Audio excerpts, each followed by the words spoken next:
Today's show is sponsored by Center County Highway Revolt. Have you ever wanted to take a day trip to a small Pennsylvania town or hike through the beautiful Appalachian Mountains, but don't want to deal with all the traffic, the high gas prices, and windy mountain roads? The Center County Highway Revolt is a citizen-led initiative trying to save farms and forests, combat climate change, and boost small-town economies by building a rail transit network all across the state. And their plan calls for connections to existing Amtrak trains. Learn more and get involved at centercountyhighwayrevolt.org. CityCast Pittsburgh is supported by Fulton Commons. If you're looking for a gorgeous co-working space with lots of light and some truly wonderfully funky decor, check out Fulton Commons on the north side. The historic but very well renovated old school building is deep in the neighborhood by a park, tucked away but still super close to anywhere you want to be. They've got offices and common spaces. It's perfect for organizations or individuals, and they even have a shared food production kitchen on site. So there's lots of food-related events for their members. If this sounds like your dream co-working space, visit fultonpgh.org to request a tour.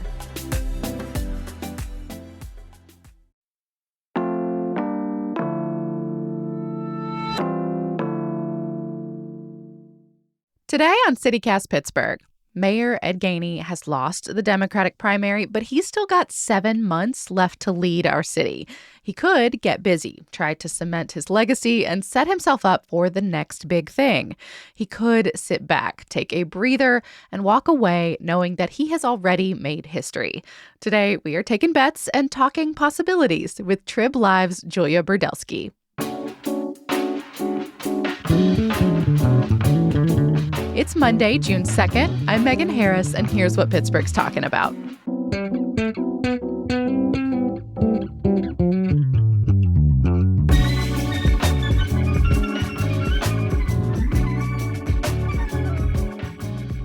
Julia, hello. Hi, thank you for having me. What is normal for this, quote unquote, lame duck period where you've been voted out, but you're still there for a set amount of time?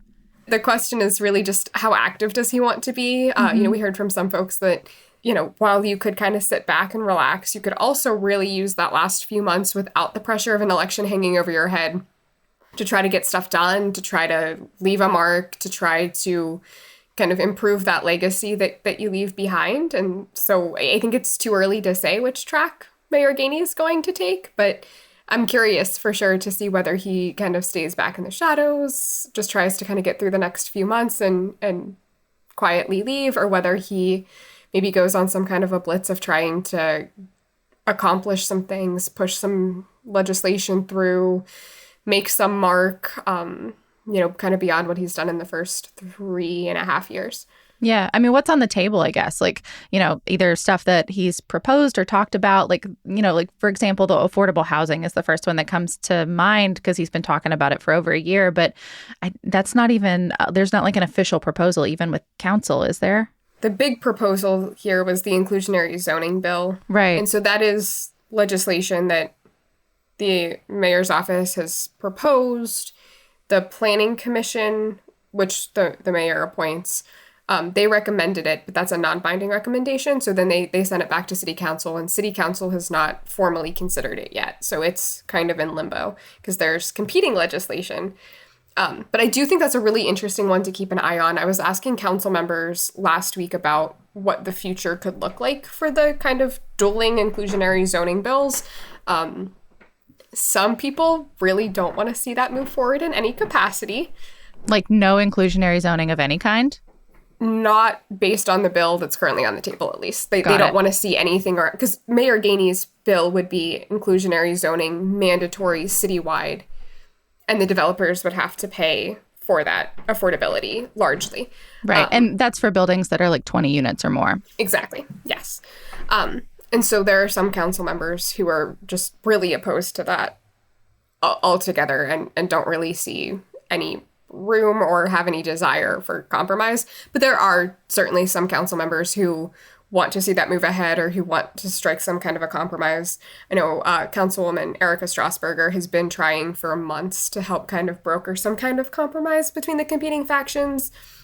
And she kind of reiterated wanting to do that shortly after the primary. So I'm curious to see whether there's more room for compromise on something like that now, because I think it got politicized right ahead of the election a little bit. Yeah. You know, as you said, like Mayor Gainey has been so passionate and focused on affordable housing since even before he took office as mayor. I mean, that was a big campaign promise his first election as well. Yeah. I think it would be like a nice kind of cherry on top legacy building thing for him if on his way out he could at least get something through the door that would make some meaningful impact there. Can you imagine that they might even like split it up? Like, I understand the optics of like not rubber stamping a thing with the outgoing mayor's name on it. But like, you know, there are multiple pieces to this. There was the units themselves, but there's also parking requirements, like easing some of that so you don't have to have as many parking spaces for new builds or renovations. There was the other one about like granny flats, like making livable space in smaller sized spaces. Like, is there appetite on council for any of those? I absolutely think that this bill is going to get split apart into pieces. There had actually been talk even among some of the mayor's supporters of needing to break it down into more just digestible chunks, if for no other reason, so that the public could understand it and have a voice on it, because this is complex. And as you mentioned, I think, you know, there's probably more appetite on council for getting rid of parking requirements, for legalizing those accessory dwelling units, for some of the less controversial portions of the bill. We already saw, for example, the minimum lot size reform bill get pulled out separately from a larger zoning package. So I think that there's certainly an opportunity for some of those smaller pieces to go through.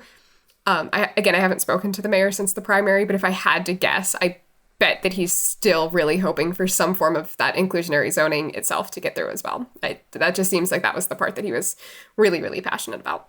Yeah. I mean, what about like, so some of these conversations with like our big four nonprofits trying to get them to pay taxes, like I can imagine that the nonprofit heads themselves are probably like, we'll talk to the next guy.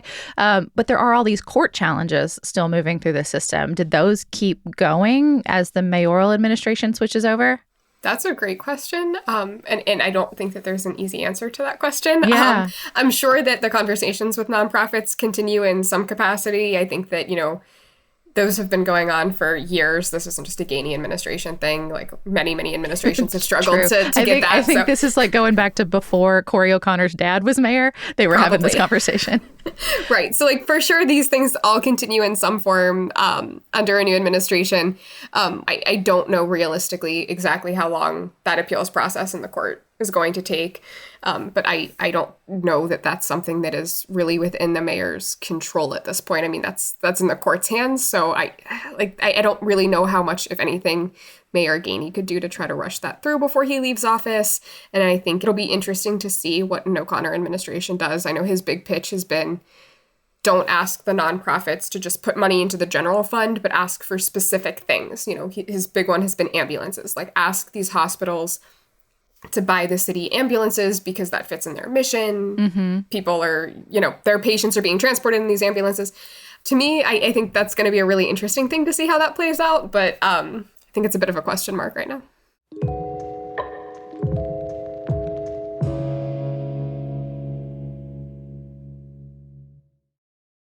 Are you still quoting 30-year-old movies? Have you said cool beans in the past 90 days? Do you think Discover isn't widely accepted? If this sounds like you, you're stuck in the past. Discover is accepted at 99% of places that take credit cards nationwide. And every time you make a purchase with your card, you automatically earn cash back. Welcome to the now. It pays to Discover. Learn more at discover.com/creditcard. Based on the February 2024 Nielsen Report. Smartwater Alkaline with antioxidant. 9.5 plus pH, now in cans. Refreshing. Made for every way you move. Should I run a marathon? Let's start with finishing that water. Smartwater Alkaline with antioxidant, now in a sleek can. For those with a taste for taste. Grab yours today. Is there like a sense of like how much a lame duck mayor or any administrator should get done? Like, should they be like gung-ho to like do a bunch of things? Or is it like more polite, more appropriate to step back? I think that there are certain things that council is not going to let the mayor do, regardless of what he wants. Yeah, like council's not going to let him choose the next police chief. Like that one's off the table. Yeah, I think that seems to be the case. As a matter of fact, they're introducing legislation to extend Marty Devine's tenure as acting chief until after O'Connor takes over. Because I think what we also have to remember here is, if this were a lame duck period after council had unanimously supported Gainey, it maybe looks a little bit different. But this is a lame duck period after 5 of the 9 council members backed O'Connor. So, I mean, the political rhetoric is probably going to quiet down a little bit, I imagine, now that the primary is over. But you still have 5 people who disagree with you, largely on substantive issues facing the city. So it's really going to depend, in some part at least, on how much council is willing to cooperate with the mayor that the majority of them do not support. But they all are Democrats. Like, it's not like they're polar opposites in every way. But I understand that it's not been all like love and roses for the last few months. Right. And I think largely when we look at, Gainey and O'Connor and all the council members, they all want the same things. They just have different approaches for it. Like, there's nobody on council who says we don't want to build affordable housing. They just have differing approaches as to how they think that could get done, what they think would actually help, what they think would hurt, how they would go about it. So I think that in areas like that, there's going to be room for compromise, and there's going to be room where if the mayor has the will to do it and if he can, find compromises with council, I think things can get done. But it's a little contentious still. And also, it's only 7 months. I feel like that was all true 4 months ago, too. And so many things just kind of got paused during the election. Right. And now it seems like a lot of it's going to get paused kind of going forward, too. I mean, how much of all of because Gainey spent so much time talking about things that he took credit for. That's what you do during an election, is you talk about your perceived successes. Do you think that we have a sense of his legacy yet? Things that we will definitively know 5 years from now is because of Ed Gainey? I think there's still time for him to write some of that. I think that, some things that just kind of immediately popped to mind, as we mentioned, he was very focused on affordable housing. I think there are competing narratives as to how successful he has been there, but there's been a lot of reporting about, because he put out that dashboard that's, I think, claims 1,600 units, and I've seen some reporting say it's maybe closer to 200, but the number waffles depending on how different media outlets are trying to crunch those numbers. It's very difficult, I understand, but he has put a spotlight on it. That is unquestionable. Yes. Absolutely. I think he's definitely put a spotlight on it. He's definitely invested in it. So, I don't think, though, that the number is what people would remember in 5 years from now anyway. Yeah. I think that people would remember that this was a mayor who really focused on that, who really brought attention to the issue, who tried to invest in it. And really, if you could get some of these zoning packages across the finish line, even in some kind of compromise form, I think that would help to cement that. I think also, and this one's maybe a little less legislative or anything like that, but he's really, really excited about having brought the NFL draft here. Oh my God, he's so into it. He loves it. He's so excited. And, that will happen after he leaves office next year, but he will always be the mayor who got it to come here, right? That was announced under his administration. And I think that that's probably something that people are going to remember him for. And I think that'll be one that he will want to be remembered for. I think that's one that he's just been... You almost see that childhood excitement when he talks about the draft. He's really excited about that. And having lost the election doesn't change that. Yeah. I mean, and, we were just trying to make a short list over here, too. And certainly this is not comprehensive. But, he was mayor when we got this $600 million promise from the state of Pennsylvania to reinvest and reinvigorate downtown. Our city population has gone up just a little bit, which is those are numbers that broke as we were having the election. Mm-hmm. But, for all this talk of our city in decline and really wanting to grow the city, it turns out it actually did during his administration. The land bank got moving. It is modest. It is slow. It's still not going fast. But it is moving for the first time. Moving for the first time. And that has certainly happened under his watch. And of course, I almost completely forgot this was during Gainey's term, but Fern Hollow Bridge. He had to rebuild an entire bridge days after he took over as mayor. Obviously, Fern Hollow falling that's what everybody's going to remember most. That's the dramatic moment. It's so dramatic. And the day that the president is supposed to visit Pittsburgh, that's an episode of The West Wing. Absolutely. But I think that, it's worth noting that not only did the city, with partnership from PennDOT and everyone else, rebuild Fern Hollow. But Mayor Gainey actually did a lot, I think, in terms of bridge maintenance, which is like just the boring everyday stuff that should have been happening anyway, but it wasn't until the Gainey administration. So like that's another area where he absolutely can claim credit and success there. The NTSB report showed that the Fern Hollow Bridge collapsed because the city was not doing routine maintenance and allowed the bridge to deteriorate to that point. And so the mayor did prop up a bridge maintenance division, and they do bridge maintenance work in-house now that was not done at all before, at least not with any regularity. It really was a proactive approach to make sure that nothing like that happened again. And I know that sounds like a kind of a dry thing for maybe everyday Pittsburghers to want to think about 10 years from now, but it's important. It's dry until you're on a bridge that falls down. Right, exactly. It's really important. Do we know what Gainey's options are after the fact yet? Like, I feel like a lot of our previous mayors, they'll go into the private sector. Like former Mayor Peduto was a professor at CMU for a minute. A ton of people in Mayor Gainey's administration have worked at the SEIU. Like, do we have any sense of his game plan going forward? I think it's too soon to say. I haven't heard anything yet. I'm sure that, he's going to take some time to contemplate that going forward. The one thing that I have heard, some folks mention is, for Mayor Gainey, the local nonprofits, the universities, those might not be the softest places for him to potentially land because of the lawsuits. All the court challenges, So, that might take some of those options away. But like you said, he's got, really strong union support. I'm sure that, there are probably a number of possibilities that he's going to consider over the next 7 months, but too soon to say. Yeah, and he's still a youngish guy, too. Like, he could run for office again. He could. What about his campaign funds? Like, I genuinely don't have a clue. Like, what happens to your campaign money when you're done campaigning, but you're not necessarily done in politics? My understanding is that if he would run for mayor again in 4 years, like they work on 4-year cycles, so that money would still be there. But if you were to jump, say, back to Harrisburg or something, I'm actually not sure how that works. That's a great question, though. We've given you something to do, Julia. Yeah, thank you. I needed more to do. Always. What about his successor? What can Corey O'Connor reasonably try to do right now? Like, does he have tasks, or does he just fulfill his other job for a little while and watch? Really, if I'm Corey O'Connor, I'm kind of juggling 3 things simultaneously right now, right? Like, I'm the county controller, I'm thinking about what I want to do as mayor, and I still do technically have a contested race in November. Oh, yeah. Well, yeah, obviously that too. Also, he's a dad with really small kids. Yeah. I have no idea how he's juggling all of that. Glad I'm not in that position. But yeah, I mean, I think when I talked to him the day after the primary, he told me that he was still not taking November for granted, and that he would still be out, door knocking and campaigning ahead of the November election, because of course there is the Republican there in Tony Moreno.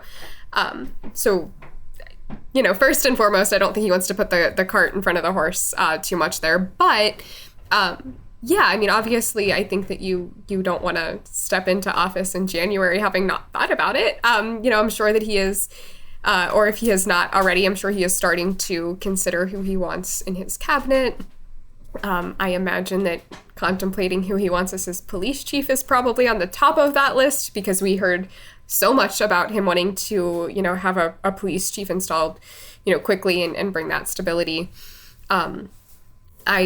In conversations with council members last week, I know that there's been some talk of, kind of wanting to hear from him. I know Councilwoman Teresa Kale-Smith has been through several mayoral transitions, and she kind of said that the norm in City Hall is that the council members will kind of start coordinating a little bit with the Democratic nominee just to kind of hear where his priorities are. Is that an official thing, or do they just do they get coffee? How does that work? Yeah, no, that would be a pretty unofficial thing, right? Because I mean, he's not even the mayor-elect yet, technically, until after November. Yeah, he's not even a city employee. Right. So I mean, it's certainly not an official okay, everyone, let's sit down and implement the O'Connor agenda. But I do think that because these are all Democrats, and because he has very strong relationships with a lot of council members because he was a councilman, I think that, he's certainly starting to pitch some ideas, consider who he wants in his administration. probably talk to council members about what his priorities are going to be, what kind of legwork can they start doing to be prepared to hit the ground running when he takes office. And he and Gainey, like, do they chat? Like, are they both talked about it the night of the election, that they would be in contact with each other. But like, how much of that is being nice and how much of it is like, yeah, we're actually going to go get a beer or something? That is a great question. Like you said, they both mentioned it that night. I think it would be in the best interest of the city of Pittsburgh for them all to kind of come together and say, like, hey, here are some things that we can still get done over the next 7 months. Here are some ways that O'Connor can hit the ground running when he takes over in January. Like, here's all of the background of what's going on to make sure that a new administration is, you know, as knowledgeable and up to date and able to take office and have a smooth transition of power as possible. Whether or not that actually happens, I haven't heard anything yet. I want them to. Like, I want them to get along. Right. Like, you want them to kind of bury the hatchet and, like, bring everybody back together. But either way, I mean, O'Connor has a lot of experience in city government, and he's, you know, been the city councilman. He watched his dad for a short stint as mayor, and then, you know, working across the street as county controller. So, you know, I'm sure that regardless of how that goes, he's got a good idea of what's going on. And actually, what happens to that job? What happens to county controller now that he's going to be vacating the position, like one presumes, at some point between now and January?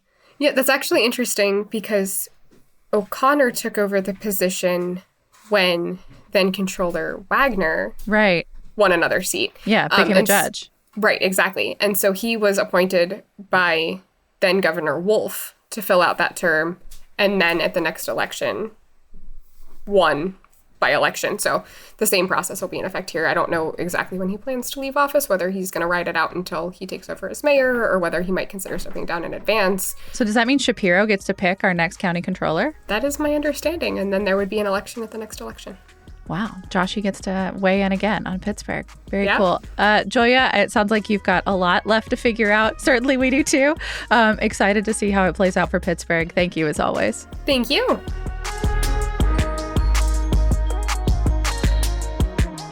That is all for today here on CityCast Pittsburgh.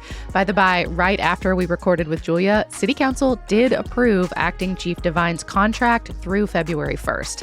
Now, O'Connor could appoint someone else as soon as he takes over in January, but this allows for some stability between now and then. We will be back tomorrow morning with more news from around the city. We'll talk to you soon.